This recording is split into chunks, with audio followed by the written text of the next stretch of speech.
विद्यार्थियों नमस्ते, मैं राजेश कुमार आपका स्वागत करता हूं और लिए चलता हूं आपको विसर्ग संधि के इस अगले वीडियो में। इससे पहले हमने विसर्ग संधि के जो वीडियो देखे हैं उनमें बताए गए नियमों को आपने ध्यानपूर्वक पढ़ा और समझा होगा, आशा करता हूं और विश्वास रखता हूं। इसी विश्वास के साथ मैं ये नियम आपको समझाने वाला हूं जो कि बोर्ड पे लिखा हुआ है। कुछ अलग दिख रहा है लेकिन ये बिल्कुल सरल हो जाएगा। अभी देखिए आप, विसर्ग पहले हो और विसर्ग के सामने च छ श ट ठ श या फिर त थ स, यानी तालव्य, मूर्धन्य और दंते, इन तीनों वर्णों में से कोई सा वर्ण आए विद्यार्थियों तो संधि करने पर बिल्कुल क्या हो जाएगा, विसर्ग के स्थान पर श तालव्य हो जाएगा इस परिस्थिति में। और इस परिस्थिति में विसर्ग के साथ यदि ट ठ स में से कोई सा वर्ण संधि करता हो तो विसर्ग के स्थान पर यह श हो जाएगा, इसको बोलते हैं हम मूर्धन्य श। और विसर्ग के सामने यदि त थ स में से कोई सा वर्ण आकर संधि करे विद्यार्थियों तो विसर्ग के स्थान पर इन दंते वर्णों में से ये दंते स विसर्ग के स्थान पर हो जाएगा। ये विकार व्यंजन संधि के इस नियम में हम देखने वाले हैं। तो लीजिए शुरू करता हूं। ध्यान दीजिए कि विसर्ग हो और विसर्ग से पहले मैं बता दूं कि कोई सा भी स्वर हो, ए आ कोई सा भी हो, ई हो कोई सा भी स्वर हो, इसकी कोई यहां पर मर्यादा नहीं है, कोई सीमा नहीं है। केवल विसर्ग होना आवश्यक है और विसर्ग के सामने इन परिस्थितियों में ये वर्ण होना आवश्यक है, तब जाकर के विसर्ग के स्थान पर तालव्य श, विसर्ग का मूर्धन्य श और विसर्ग का दंत्य श हो जाएगा। लिखता हूं ये विसर्ग और इस विसर्ग का च छ श के साथ संधि करने पर बनेगा विद्यार्थियों तालव्य श व्यंजन। और ट ठ श यदि हो विसर्ग के सामने तो विसर्ग के स्थान पर मूर्धन्य श व्यंजन। और विसर्ग के साथ त थ स की संधि करे विद्यार्थियों तो आपका दंते स व्यंजन विसर्ग के स्थान पर हो जाता है। यही विकार यहां है। इसके हम उदाहरण देखते हैं। जैसे एक उदाहरण हम लेते हैं, पुनः जोड़ च। अब देखिए विसर्ग है और विसर्ग के सामने च है। अब विसर्ग से पहले कौन सा स्वर है, यहां यह नियम हमें बाध्य नहीं करता। विसर्ग के सामने च होने से इस विसर्ग का क्या हो जाएगा, इस विसर्ग के स्थान पर तालव्य श व्यंजन हो जाएगा। अब इसकी संधि बनेगी पुनश्च। पुनश्च इसका रूप हो जाएगा। ऐसे ही हम देखें ज्योति ही, एक उदाहरण हम लें तो ज्योति ही विसर्ग जोड़ चक्र। तो विद्यार्थियों क्या होगा, बिल्कुल हमारे सामने है ज्योतिष चक्र। ये लीजिए, ये किसके स्थान पर आ रहा है, इस विसर्ग का श ये यहां रखा हमने, इस विसर्ग का श ये हमने यहां रखा। इस प्रकार ये नियम हमें यही कहता है कि च छ श होने पर विसर्ग श में परिवर्तित हो जाता है। इसके और उदाहरण देखते हैं। मनः जोड़ चिकित्सक। अक्सर हम देखते हैं हमें लिखा मिलता है मनोचिकित्सक, जबकि वास्तव में क्या होता है, मनश्चिकित्सक। मनश्चिकित्सक ये लीजिए, इसका शुद्ध रूप ये परीक्षा की दृष्टि से, ये किसी भी कंपटीशन की दृष्टि से शुद्ध रूप है मनश्चिकित्सक। इस विसर्ग का यहां पर आकर के ये तालव्य श व्यंजन हो रहा है, तो इसका रूप ऐसे है।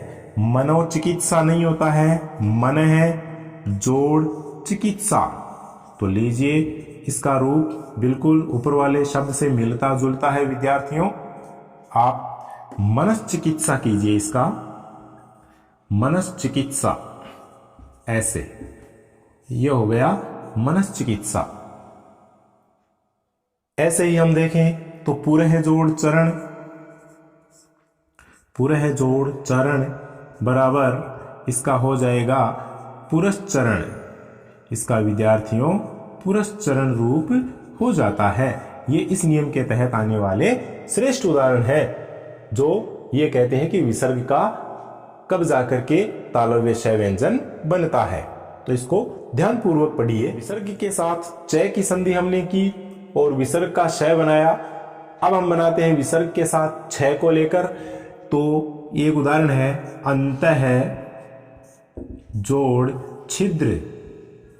ये देखिए अंतः जोड़ छिद्र, तो विसर्ग का श तालव्य होगा व्यंजन रूप में, आधे रूप में, तो हमारे पास शब्द बनेगा विद्यार्थियों अंतःछिद्र।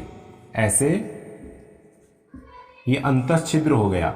ऐसे हम श को देखें तो विसर्ग के साथ श को देखें तो एक उदाहरण है यशः जोड़ शेष। बहुत अच्छा उदाहरण है, शब्द शुद्धि की दृष्टि से भी यशः शेष। ये देखिए इसका एक विचित्र रूप हमारे सामने आया है यशः शेष। और इस तरह के उदाहरण जो है वो परीक्षा में आ जाते हैं, क्योंकि हम इनको बार बार नहीं देखते हैं, क्योंकि हम इनको लगातार दैनिक जीवन में प्रयुक्त नहीं करते हैं। तो इस कारण ये उदाहरण हमारे लिए समस्या खड़ी कर सकते हैं। तो इसको हम इस तरह के नियमों में देख करके इनको हम ध्यान में बैठा सकते हैं। तो ध्यान आकर्षण करता हूं आपका मैं कि यशः जोड़ शेष बराबर यशः शेष। और ऐसे ही हम देखें इसका एक बहुत ही अच्छा उदाहरण है हरि जोड़ चंद्र। हरि जोड़ चंद्र इसकी संधि है और इसका विच्छेद सामने रखा हुआ है। संधि युक्त करेंगे तो हमारे पास इसका सही शब्द बनेगा हरिश्चंद्र। ऐसे तो इन शब्दों का शुद्ध रूप भी ध्यान में होना चाहिए और साथ में हमें इन शब्दों का सही विच्छेद भी आना अति आवश्यक है। कंपटीशन की तैयारी के लिए, प्रतियोगी परीक्षाओं की तैयारी के लिए ये विसर्ग संधि का उदाहरण है। ये हमें इस नियम का काफी सरल ढंग से विश्लेषण समझाने वाले उदाहरण है। अब हम देखेंगे विसर्ग के साथ टैठ श। चलिए मूर्धन्य श व्यंजन वाले उदाहरण देखते हैं कि धनु विसर्ग जोड़ टंकार। तो आपका बन गया बराबर धनु और विसर्ग का हमने रख दिया श आधा यानी श व्यंजन और बाकी टंकार।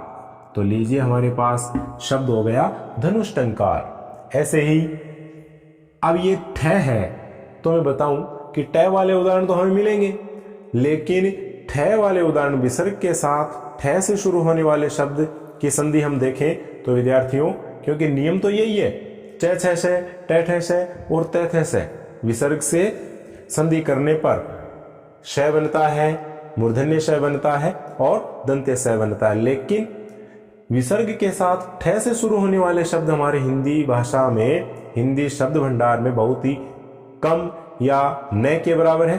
तो कुछ जगह वैयाकरणों ने ट और श को ही कर रखा है, ठ को छोड़ दिया है। इसलिए छोड़ दिया है, उनका छोड़ना उचित है, क्योंकि ठ से शुरू होने वाले शब्द हैं वे हमारे पास नहीं के बराबर है। तो हम इस ठ को छोड़ करके अब विसर्ग के साथ श से शुरू होने वाले शब्दों को देखेंगे। जैसे राम है जोड़ षष्ठ, तो बराबर राम। विसर्ग का क्या होगा, विसर्ग का मूर्धन्य श हो जाएगा व्यंजन और बाकी षष्ठ। ऐसे इसका रूप हो गया। देखिए कितना सुंदर रूप हुआ इस शब्द का, रामषष्ठ। ये भी हमने जो अभी पहले पढ़ा उस उदाहरण की तरह बिल्कुल विचित्र लग रहा है, लेकिन ये सही है क्योंकि ये विसर्ग संधि के नियम में आता है और इसका शुद्ध रूप यही है। परीक्षा में पूछा जा सकता है कि राम है जोड़ षष्ठ बराबर क्या होगा, चार रूप दे दिए, तो हमें इस विसर्ग की इस जगह केवल मूर्धन्य श व्यंजन रखना है, बाकी शब्द को ज्यों का त्यों रखना है और जो रूप हमारे सामने है वही रूप हो, तो उसी विकल्प को हमें ठीक करना है। ऐसा हमें तैयार रहना है। देखिए राम है जोड़ षष्ठ, रामषष्ठ। और ऐसे ही हम देखें तो चतुः, चतुः जोड़ षष्ठी, षष्ठी है यहाँ पर, तो बराबर चतुष्षष्ठी। विद्यार्थियों चतुष्षष्ठी, इस विसर्ग का हम यहाँ पर आधा श मूर्धन्य रख देंगे, बाकी षष्ठी। ऐसे क्योंकि इसमें एक ही श का बार बार आगमन हो रहा है, मूर्धन्य श ही यहाँ 3 बार आ चुका है आधे और पूरे रूप में, तो हमें यह शब्द कुछ अटपटा सा लग सकता है, लेकिन है नहीं, शुद्ध रूप यही है। चतुष्षष्ठी 64 के लिए आता है। इस प्रकार इस नियम के तहत आने वाले उदाहरण होते हैं। अब हम अध्ययन करते हैं उस नियम का कि विसर्ग के साथ तैथ स में से कोई सा वर्ण संधि करे तो विसर्ग किस में बदलेगा, विसर्ग दंते स में परिवर्तित हो जाएगा। करते हैं इसको। विसर्ग का दंते स बन रहा है इन परिस्थितियों में, लेकिन इसमें मैं बताना चाहूंगा कि जैसे है हमारे ठ से शुरू होने वाले शब्दों का हिंदी में अभाव है, वैसे ही इस थ से शुरू होने वाले शब्दों का भी विसर्ग के बाद में अभाव दिखाई देता है संधि युक्त शब्दों में। तो खासकर जैसे ट और श का हमने यहाँ पर ग्रहण करके इससे शुरू होने वाले शब्दों की संधि की, वैसे ही त और स वाले शब्दों की हम यहाँ पर संधि करते हैं। देखिए प्रधानता इन्हीं को देते हैं क्योंकि मुख्यतः यही ज्यादा मिलते हैं। एक उदाहरण है इतः जोड़ ततः, इतः जोड़ ततः। अब देखिए विसर्ग के बाद में तय, तो विसर्ग किस में बदलेगा, मूर्धन ये दंते स में बदलेगा विद्यार्थियों। तो संधि रूप हमारे पास शब्द का होगा इतस्ततः, इतस्ततः यहाँ वहां के लिए। अब देखिए ऐसे ही और देखें, शिरह जोड़ त्राण विद्यार्थियों, एक उदाहरण है शिरह जोड़ त्राण, तो हमारे पास शब्द रूप आ जाएगा शिरस्त्राण, क्योंकि त्रय तय से शुरू है। क्ष त्रय ग श्रय ये संयुक्त वर्ण जो हैं हमने पढ़े हैं, आपने भी पढ़े होंगे। इसके लिए जो मैंने पहले वीडियो बनाए हैं उनको आप ध्यानपूर्वक देखें। वर्ण विचार में काफी मेहनत करके मैंने वीडियो बनाए हैं और आशा करता हूं कि किसी भी प्रतियोगी परीक्षा में वर्ण विचार पर बनी हुई अपने वीडियो में से जरूर प्रश्न आएंगे। उन्हीं नियमों को लेकर के प्रश्न आएंगे, उनसे बाहर आने की संभावना बहुत कम छोड़ी है मैंने, तो उस पर आप नजर डालें। शिरह जोड़ त्राण शिरस्त्राण। और ऐसे ही देखें मनह जोड़ ताप, मनह जोड़ ताप विद्यार्थियों, तो मनस्ताप विसर्ग का स बन गया। यह तो बिल्कुल सरल। अब इससे थोड़ा सा जटिल, इसी से मिलता जुलता शब्द, इसी अर्थ वाला शब्द मनह जोड़ संताप।